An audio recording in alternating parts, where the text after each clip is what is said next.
Well, let's bring it back home anyway. Now, this Optus story, oh wow! The more you learn about it, the more you just scratch your head and think, how has this happened again? And how terrifying it must it be if you have one of those rare emergencies, you get on the phone to 000, you call, and your call doesn't go anywhere. And the frightening thing is that not only in a timing sense, what I find extraordinary as a person who's now sitting on the other side of the fence doing some crisis stuff is that it took 13 hours, but we're still finding that there were people that were falling through the cracks.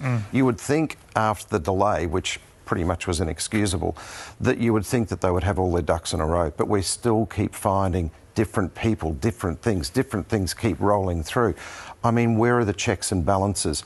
Then you've got a reporter chasing the Optus CEO, Stephen Root, through to his car. That is not a great look, obviously. That's what journalists do, and that's what they should be doing. They should be trying to get the answers there.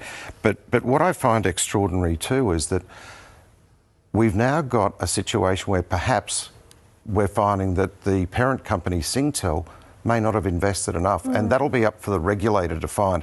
But what I can say is this story is just going to keep rolling on. If Optus think that it's over now that they've fronted up the media several times, as we find more and more people who've been affected, it's going to keep rolling. And it's just such a terrible story because so many people rely on that critical service. Terrible. Curious that they didn't speak directly to the media in a press conference yesterday. They issued a statement. I don't know what your thoughts are on that. Very quickly, what I find extraordinary was that the South Australian Premier went on camera and said he only found out about it after the media contacted him.